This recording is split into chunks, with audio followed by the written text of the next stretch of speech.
O convidado de hoje do PCcast é o deputado federal Leonardo Monteiro, um político de trajetória extensa. No 6º mandato de deputado federal, depois de 3 de vereador, atuação muito grande por todo o estado de Minas Gerais. Depois da vinheta, você vai conhecer mais este grande parlamentar.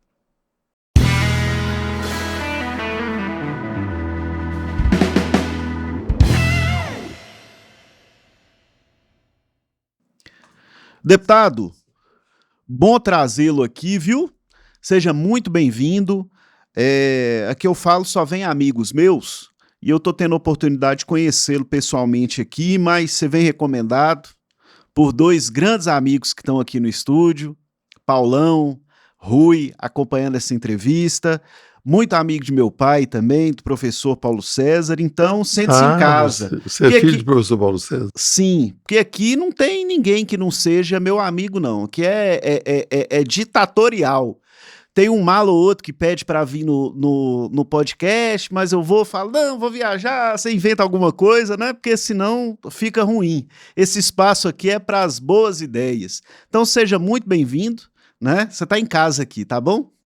Eu quero te cumprimentar, também saudar toda a população aqui do norte de Minas, em Montes Claros, toda a região que está nos assistindo, nos acompanhando, dizer da satisfação, da alegria, inclusive de saber que você é filho do professor Paulo César. Conheci ele construindo a Unimontes em todo o norte de Minas, lá no Vale do Jequitinhonha, toda a nossa região, né? Hoje é um grande amigo também que eu tenho. Essa semana ele esteve comigo no gabinete em Brasília. E também estou aqui acompanhado de Paulo Rogério, Paulão, que é daqui de Montes Claros, está dando uma contribuição importante para Pirapora, foi secretário de governo, está ajudando o Alex na organização administrativa da cidade, e também hoje ele é presidente da Fundação Hospitalar em Pirapora, que está modernizando o sistema de saúde pública da nossa cidade de Pirapora através da fundação e no sistema articulado, né, fundação, hospital e as unidades de saúde. Também estou acompanhado aqui do Rui. Rui é nosso colega de trabalho, trabalha comigo no mandato, visitando o Nortão, aqui o norte de Minas, né, cidade por cidade. Estou aqui desde quinta-feira, saí de Brasília na quinta, cheguei pela parte da manhã, e rodando e visitando aqui as nossas cidades, as prefeituras, as comunidades rurais, enfim, né? Eles dão uma contribuição importante de me ajudar a construir o mandato aqui no norte de Minas. Isso aí, deputado. Preciso apresentar o senhor para a nossa audiência, apresentar você, né? O senhor está no céu. Eu queria que você falasse quem é Leonardo Monteiro, explicar um pouco suas origens para posicionar a turma que acompanha o PCcast. Olha, PC, eu nasci na região leste de Minas Gerais, nasci em Governador Valadares, na zona rural, e depois trabalhei, meus primeiros empregos foi no comércio, como a maioria de filhos de trabalhador, de trabalhadora. Fiz o ensino médio, sou técnico em química, trabalhei numa grande indústria, numa fábrica de papel e celulose, no Vale do Aço já, lá no Vale do Rio Doce.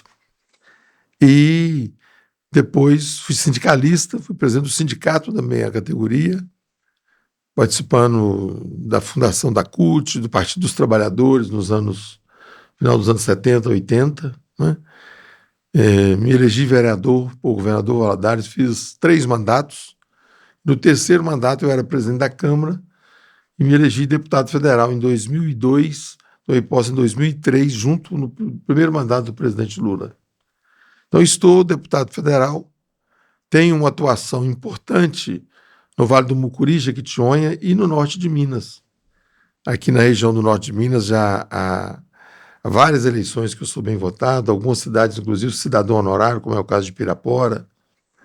Então, acaba que... Vale do Aço também, muito voto lá, né, deputado? Sim, Vale do Aço, porque como trabalhei na fábrica de papel e celulose, que está ao lado de Patinga, na cidade de Belo Oriente, tive uma militância como trabalhador e dirigente sindical no Vale do Aço, e depois também como deputado federal. Então é uma região também que que eu tenho vários amigos, vários companheiros, né? Naquela região ali do Caratinga, também no Vale do Rio Doce. Portanto, hoje posso dizer, graças a Deus, que o nosso mandato é um mandato estadual, né? Está colocado em todo o estado de Minas Gerais. Sou deputado federal, portanto, tenho a atribuição de estar em Brasília. Toda segunda-feira eu vou para Brasília, volto para Minas na quinta, na sexta, dependendo da agenda, e acredito também que o mandato, a gente tem que estar com o mandato com um pé no Planalto e um pé na planície, né? Com um pé em Brasília e com um pé aqui em Minas Gerais, né? Nas nossas cidades, nas nossas regiões, para a gente poder, inclusive, estar sentindo, né? O que de fato a população precisa, o que merece, como é que nós podemos estar levando aqui do interior essa energia positiva que a gente recebe das comunidades rurais, das cidades pequenas, né, para Brasília e traduzir isso, inclusive, em projeto, traduzir seja em projeto de lei, seja em programa que possa estar melhorando a vida das pessoas. Deputado, quando o senhor olha para o retrovisor da sua trajetória, o que te dá mais orgulho de ter viabilizado para as pessoas de Minas Gerais com sua atuação parlamentar ou mesmo para as pessoas de Valadares com sua atuação como vereador? Olha, veja bem, PC, nosso mandato tem duas vertentes importantes. Eu trabalho muito com a agricultura familiar, os pequenos agricultores, né? Nós somos um estado de pequena e média agricultura e que é muito carente, né? Hoje eu estou aqui em Montes Claros, no norte de Minas, estou vindo agora de Claro dos Poções, uma cidade pequena, né? Estou vindo lá da comunidade de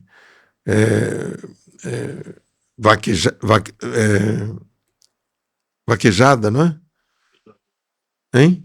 Vaquejador, né? Uma comunidade pequena, mas olha, eu fiz uma grande reunião lá agora, com muitas pessoas, e a gente sente que mesmo na zona rural, como uma comunidade vaquejador, mas as pessoas têm uma sensibilidade de se organizar em associação, às vezes em cooperativa, não é? Lá nós estamos, inclusive, ajudando a viabilizar uma farinheira, uma fábrica de farinha. Então, essas coisas me alegram muito. Mas, assim, o que me mais deixa encantado é a contribuição do nosso mandato com a educação. Você, filho de um professor que foi reitor da Unimontes, que é uma universidade estadual, você sabe muito bem a importância da educação na nossa vida, na vida das pessoas, sobretudo dos mais pobres. A educação é a política pública mais democrática, porque ela iguala as pessoas, né? Se o filho do rico estudou, mas o filho do pobre estudou, são dois estudados. Portanto, durante esses anos que sou deputado, tive a oportunidade também de contribuir com a criação de universidades federais, no caso da Universidade Federal do Vale do Jequitinhonha e do Mucuri, que está implantada no Vale do Mucuri, Jequitinhonha e no Noroeste, né? Por exemplo, aqui no Norte, nós levamos a Universidade Federal do Vale do Jequitinhonha e do Mucuri, criando o campus de Janaúba, né? Criando o campus em Arinos, Unai, que já é Noroeste, e também lá no Vale do Mucuri, que é Teoflotone, mas também aqui no Norte de Minas, nós levamos o Instituto Federal para várias cidades, como Janaúba, como Pirapora. Nós temos um belo campus do Instituto Federal em Pirapora, que está contribuindo com o desenvolvimento de toda aquela região do Médio São Francisco, uma cidade que antes os estudantes, para fazer um curso, um ensino médio e, sobretudo, um curso superior, teria que vir para Montes Claros, vários quilômetros, né, viajando de ônibus, voltando de madrugada. Hoje nós temos lá vários cursos técnicos, inclusive o curso superior. O orgulho, né, da cidade, né? Então, pujante.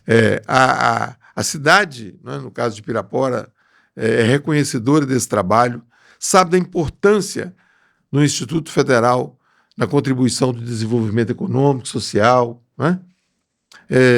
E assim, várias regiões. Na minha cidade, Governador Valadares, levamos para lá uma Universidade Federal, campus de Juiz de Fora, levamos um Instituto Federal, né?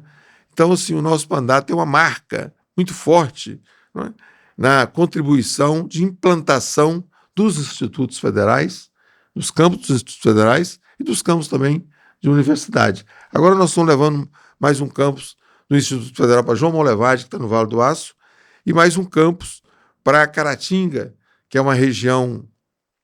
Caratinga é uma cidade histórica importante, é uma cidade que tem uma tradição política muito importante.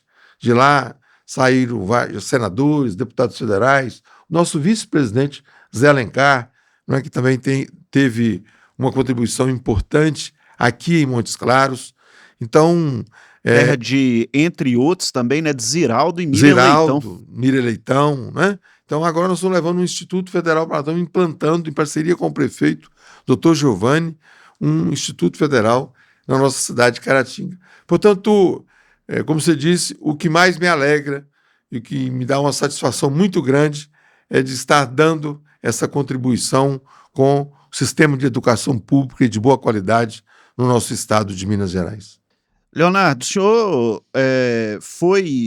começou sua trajetória sindical ainda nos anos 70 sob ditadura. Já estava numa fase mais branda da ditadura, mas era ditadura. Ditadura militar. Ditadura militar, com muita repressão, etc. Na semana em que nós estamos gravando, o programa vai ao ar, esse episódio ainda na próxima semana, a partir de terça-feira, que eu não sei nem a data certa, mas o dia, mas é isso mesmo. Mas na semana que nós estamos gravando, o Brasil, na minha opinião, não sei se é a sua também, deu um passo importante na consolidação da nossa democracia, que é de punir. Pela primeira vez, nós temos uma história do Brasil marcada por tentativas de golpe, golpes consumados e golpes não punidos. E pela primeira vez está se caminhando, né? Pelo menos eu tenho essa esperança, para que uma punição ocorra. Porque independente de você estar à esquerda, estar à direita, estar ao centro, você tem que estar com a democracia e pela democracia, né? O Estado Democrático de Direito, ele tem que ser respeitado. E nós estamos nesse procedimento. Então eu queria que você contasse um pouco, para as pessoas até mais jovens, né, que eventualmente estão nos acompanhando, como é que era trabalhar, defender os direitos de quem mais precisa, num momento tenso, sob ditadura, porque tem gente que acha que é brincadeira ditadura, né? Nós não estaríamos aqui se o golpe de 8 de janeiro tivesse dado certo. O senhor possivelmente teria sido caçado. Ou né? morto, né? Ou morto. Eu, com certeza, não estaria ocupando um espaço desse para poder manifestar uma opinião livremente, da forma como nós estamos fazendo aqui. Como é que era naquela época, Leonardo? Pois é, primeiro eu vejo que a pergunta é muito boa, você está de parabéns, o PC. O importante é a gente trabalhar para ir consolidando a nossa democracia, né? Reforçando a nossa democracia cada vez mais. Democracia, a gente pode dizer que é um processo infinito, né? Isso não termina, né? Constantemente, agora mesmo de manhã, eu estive lá no Instituto Federal, aí me apresentaram um jovem que é dirigente, presidente do Grêmio. Eu estava observando, lembrando do meu tempo, né? Quer dizer, no meu tempo, todas as escolas de ensino médio e tal, tinham um Grêmio estudantil. É uma forma de fazer política, né? Política estudantil. As unidades, as entidades municipais, estaduais de estudantes, os trabalhadores através dos sindicatos, né? As associações comunitárias, associações fortes em cada bairro da cidade. Então, você tem muita forma de fazer política. Isso já foi muito mais aguçada, né, há uns tempos atrás. Acho que a gente tem que recuperar isso, né? É através do processo de discussão política que nós vamos nos formando também como cidadão, como ser humano, né? Eu acho que a gente tem que tirar fora esse discurso, mas aqui não se deve falar de política, né? Aqui é um grupo de família, grupo familiar de Zap, que não deve entrar política. Tem que entrar política sim, né? Olha... Viver é um ato político. É através da política. Já falei isso aqui 1000 vezes, né? Sim. Inclusive na entrevista com o Paulão, viver é um ato político, não tem como. E é através da política que nós vamos melhorar ou piorar a nossa sociedade. É através da política que nós vamos melhorar ou não a nossa comunidade. seja cidade grande como Montes Claros, como Governador Valadares, como Juiz de Fora, seja cidade pequena, né? É a discussão política. Agora, o que nós temos que ter a capacidade é de ter tolerância, não é? Entender que o nosso país, sobretudo o Brasil, é um país da diversidade. Aqui se convive, está se construindo uma sociedade com índios, com europeus, com asiáticos, com pretos, né? Nós somos uma sociedade completamente da diversidade. Então, não dá para a gente conviver com aqueles que são intolerantes e que não aceitam a diversidade. Pelo contrário, não é? Nós temos que conviver com toda essa diversidade de religião. Olha, viu, PC? Eu costumo achar engraçado as pessoas que às vezes não têm nem noção das coisas, ou às vezes têm, mas fazem de covardia, criticar, por exemplo, mas você é do PT, você é comunista. A pessoa não sabe nem a história do nosso partido. O PT foi fundado como PT, Partido dos Trabalhadores, justamente porque nós não fomos... Naquela época já existia o Partido Comunista. Se não se ficar todos lá no Partido Comunista. Né? Nada contra o Partido Comunista, ou quem é comunista, não é? Mas nós defendemos uma sociedade socialista. Nós do PT. E nós defendemos também uma sociedade da diversidade, inclusive ideológica, e a diversidade de partidos, que tenha o PT, mas que tenha também lá o PL, que tenha o PMDB, que tenha todos aqueles que querem ter o direito de se organizar, o Partido Comunista, enfim, todos os partidos. Ou seja, o PT defende uma sociedade plural, não é? Isso foi a discussão que nós tivemos lá final dos anos 70, dos anos 80, para organizar e fundar o nosso Partido dos Trabalhadores e permitir que todos os trabalhadores pudessem, toda a nossa sociedade pudesse, se quiser, participar de um partido político, né? Então, a questão da ditadura, né, e a questão do dia 8 de janeiro é uma questão, sim, que tem que ser julgado, né? É necessário garantir o direito de defesa para aqueles que estão sendo julgados, mas é necessário também ter punição. Olha, você falou uma coisa correta que poucas pessoas analisam isso, né? Com certeza, se tivesse concretizado o golpe no dia 8 de janeiro, boa parte de nós, deputados do PT, do PSOL, no campo democrático popular, teríamos ou sido caçados, ou alguns, inclusive, fuzilados. O golpe estava programado de matar o presidente da República, o vice-presidente da República e juiz do Supremo Tribunal Federal. Ou seja, é grave isso. E as pessoas banalizam, isso né? Não como pode se ser fosse tratado... um negócio tipo assim, não, eles não vão fazer. Gente... Isso não pode ser tratado como uma coisinha insignificante, não é? Isso tem que ser tratado como uma coisa grave. E, felizmente, não é? O Supremo Tribunal Federal de Justiça no Brasil está tratando isso com muita responsabilidade. Por isso, espero que seja punido essas pessoas que foram envolvidas nesse golpe, né, que teve uma fase importante e avançada.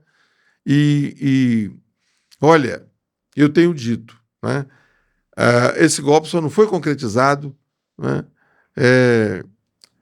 por irresponsabilidade, uma grande responsabilidade do mentor do golpe, que era o ex-presidente da República, que inclusive estava fora do Brasil, porque eles chegaram a organizar, inclusive, a tomada do Palácio do Planalto, que é a sede do Executivo, do Judiciário, que é o Supremo Tribunal Federal, eles invadiram, e do Legislativo, que é a Câmara e Senado do Congresso Nacional. Eles assumiram tudo. Faltou só o Bolsonaro pular lá dentro e não deixar o Lula entrar mais, né? Mas, graças a Deus, felizmente, ele estava lá para os Estados Unidos, Lula retomou e conseguiu controlar, evitar que fosse efetizado o golpe. Portanto, eu tenho convicção, né, que é necessário um julgamento justo, como está fazendo o Supremo Tribunal Federal, garantindo direito de ampla defesa e para que a gente possa também, a partir de um exemplo como esse, estar trabalhando para consolidar cada vez mais a democracia no país. Deputado, O senhor entrou na Câmara em 2003, junto com Lula, como o senhor falou, com Lula no primeiro mandato de presidente, etc. Era um período em que o Brasil estava consolidando a sua democracia depois de 8 anos do governo de Fernando Henrique Cardoso, que foi um governo que teve oposição, situação, muita discussão, muito debate, mas que o respeito prevalecia, né? Depois, sob o próprio Lula também, você tinha situação, oposição, mas o respeito acontecendo. A Câmara dos Deputados, na sua opinião, ela piorou ou melhorou nesse período? O senhor tem 6 mandatos. Sei que é muito difícil você falar às vezes, mas pode falar de maneira genérica, né? Porque tem colegas, e assim eu fico pensando, pessoas que têm uma história de vida, uma trajetória. Esses dias mesmo eu vi Patrus Ananias numa comissão, sendo, cara com uma trajetória igual Patrus, né? Sendo atacado por um moleque que, sei lá, começou na internet, que não tem história nenhuma, né? E quis debater ali. Felizmente, Patrus conseguiu prevalecer nesse debate. Mas, sim, piorou a Câmara muito, na sua opinião? Olha, a Câmara dos Deputados, como as câmaras de vereadores, né, e a própria Assembleia, é o resultado da sociedade. Então, nós temos hoje uma Câmara dos Deputados que representa essa intransigência que está a sociedade aí, né, essa falta de tolerância. Nós temos bons parlamentares, seja na Câmara, seja no Senado, ou seja, nós temos bons congressistas, né? Pessoas que defendem a democracia, o amplo direito de defesa, que vieram da luta social, né? Nós temos bons parlamentares, mas também temos esses representantes da intransigência, da intolerância, né? Então, eu posso considerar que a nossa Câmara piorou, né? Nossa Câmara piorou. É necessário a gente aproveitar. Hoje nós estamos num ano que não é um ano de eleição, mas também a gente tem um histórico, né, que todo ano é pré-eleitoral, porque nós saímos da eleição municipal ano passado. Sim. Mas esse ano já é um ano pré-eleitoral para a eleição do ano que vem, que é uma eleição federalizada. Né? Então o brasileiro não para de estar sob eleição. Então acho que a gente tem que aproveitar esse tempo todo e estar discutindo política para a gente também contribuir para que a gente possa ir melhorando o Congresso Nacional, Câmara e Senado. Ano que vem nós temos eleição para 2 vagas no Senado, né? Portanto, Minas Gerais, que nós temos 3 senadores, 2 terços vão mudar. Então, 2 terços nós vamos eleger o ano que vem, 2 senadores ou 2 senadoras. Então, é importante que a sociedade de Minas, assim como todo o Brasil, possa discutir, aprofundar qual o nome que vão indicar para o Congresso Nacional lá para nos representar, para representar o Estado de Minas Gerais, né? Que nós possamos ter nomes à altura de Minas, com dignidade, com responsabilidade. Isso que você falou, não basta só ser um fanfarrão, né? De um falastrão aí, e infelizmente hoje, muitas vezes, estão se aproveitando, né, da internet, dos meios de comunicação, para implementar a mentira, que está intitulado como fake news. Fake news não é nada mais sinônimo de mentira. Isso aí. Não é? Eu aprendi na minha vida, eu aprendi com meus pais, eu aprendi com meu pai, não é? Que a gente precisa de ser correto e ser honesto, às vezes até com o adversário. Não é? Então vejo também que na política a gente tem que praticar a política, e a boa política, a política do bem viver, a política que promova a vida, né? A política possa promover o melhor ambiente para a gente viver, que a gente possa estar trabalhando o desenvolvimento econômico, social, ambiental, né, de todo o conjunto da sociedade, que a gente possa estar construindo uma casa comum melhor para nós todos. Porque a Câmara antigamente era um Bolsonaro só, né? E já era muito. Hoje dá a impressão que tem uns 50, 60, 100 lá dentro, né? Assim, meu Deus do céu, com aquele perfil, né? Que era um perfil assim, até risível, que ia para programas sensacionalistas, né? Para as pessoas rirem dele, ele concordava com isso. E o cara acaba virando presidente do Brasil, influenciando diversas pessoas. Eu fico pensando como que quem tem história, quem tem biografia de fato, reage, mas é obrigado a conviver, né? É do exercício, foi eleito para isso, né, deputado? Sim, não é fácil, né? Mas lá na Câmara dos Deputados é também um espaço que a gente tem promovido bons debates, enfrentado essa intransigência, né, da extrema-direita, dos bolsonaristas, para que a gente possa também estar dando contribuição de construir um Brasil melhor para a gente viver. Né? Eu acho que esse é o grande desafio. Agora, viu, PC?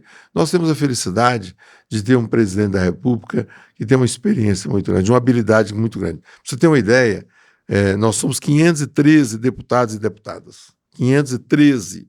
Né? O PT tem 69 deputados. Se somar os deputados do campo democrático popular, dá 130, entendeu? Mas mesmo com esse número bem menor, 130 em 513, nós temos votado projetos importantes para o Brasil. A reforma tributária que nós votamos agora o ano passado, uma reforma tributária que será um avanço importante para o nosso país, do ponto de vista de justiça social, justiça tributária, né? Contribuindo para que a gente possa unificar a quantidade de impostos que nós temos em 2 impostos só, né? Contribuindo também para que os que ganham menos vão pagar menos. Né? Lula está mandando agora, essa semana, nós vamos receber na Câmara dos Deputados uma proposta importante, não é? Que um dos projetos que é o desdobramento da consolidação da reforma tributária para taxar os mais ricos, né? E reduzir impostos para os que ganham menos. A própria prática agora da questão do pagamento do imposto de renda, né? Que será isento até quem ganha até 5 salários, até 5 mil reais, né? E isso não vai entrar imposto novo, ou seja, vai garantir que quem ganha mais vai pagar mais imposto de renda e quem ganha até 5 salários, até 5 mil reais, não vai pagar imposto de renda. Para você ter uma ideia, 200 milhões de pessoas, 141 mil pessoas só vão pagar imposto, ou seja, o restante vão ficar isento. O restante de brasileiros vão ficar isento. Olha a importância social, né, desse São ato. 140 mil pagando por 10 milhões. De pessoas. E 140 mil pagando assim, menos proporcionalmente do que a média da população. Olha a importância social de um governo, da sensibilidade do presidente Lula. Agora, deputado... Então é importante destacar isso, por isso que nós, a gente tem um programa como o seu aqui, que não um podcast como esse, é muito importante para a gente ter a oportunidade de estar esclarecendo a população. Sim. Enquanto as nossas BRs aí, no governo anterior, não tinha contrato de manutenção, né? Não tinha contrato, o país estava... Se você procurar uma obra do Bolsonaro em Pirapora, não tem. Uma obra do Bolsonaro em Montes Claros, não tem. Uma obra do Bolsonaro em Governador Valadares, não tem. Não é? E tem a marca do nosso governo, do governo do presidente Lula, em todas essas cidades, seja através da educação, seja através da saúde, seja através de obras de infraestrutura, né, nas estradas. Portanto, esse é o grande debate que nós temos que aproveitar esse ano, que não é um ano eleitoral, e fazer com a nossa sociedade. O senhor é um dos deputados mais experientes do Partido dos Trabalhadores, uma das lideranças do PT de Minas Gerais e do PT nacional. Neste momento agora, final de março de 2025, há uma avaliação mais negativa do que positiva, segundo as pesquisas do governo Lula. Então, te faço 2 perguntas. O senhor acha que essa tendência é permanente ou que ela vai mudar em 2 anos? E segunda pergunta, o que o PT precisa fazer, no seu modo de entender, para garantir a reeleição do presidente Lula ou de algum outro candidato que o presidente possa indicar para disputar a eleição em seu lugar? Olha, eu vou começar por último, né? O PT, lógico que nós somos um governo que não é só o PT, nós somos o partido que elegemos o presidente Lula juntos com outros partidos, do campo democrático popular, inclusive indo bem ao centro. Nós temos partidos como o PMDB, inclusive setores da União Brasil, PDT, PSB, né? Então nós temos um conjunto de partidos que acaba dando sustentação ao governo do presidente Lula. O nosso partido, o PT, esse ano tem um processo de eleição. Nós vamos passar por um processo de eleição interna. Nós somos o único partido do Brasil que faz eleição direta para eleger as suas direções. Porque não tem dono, né? Não tem aquele coronel que manda no partido e que é presidente eterno. Então, assim, nós estamos preparando o nosso partido, como se diz lá na roça, né? Afiando a nossa ferramenta esse ano para as eleições do ano que vem. Nós somos aqui de Minas Gerais, você sabe. Quem ganha eleição em Minas ganha eleição no Brasil. O PT tem ganhado as últimas eleições aqui em Minas. Ganhamos os dois primeiros mandatos que Lula governou, nós ganhamos a eleição aqui no Brasil. 2002, depois ganhamos de novo a reeleição. Depois, as duas eleições que Dilma ganhou, nós ganhamos aqui em Minas Gerais. E agora, essa eleição do terceiro mandato do presidente Lula, nós ganhamos em Minas Gerais e ganhamos a eleição de novo com o presidente Lula. Então, aqui perdeu, sabemos a responsabilidade de Bolsonaro, perdeu a eleição no Brasil. Né? Sabemos a responsabilidade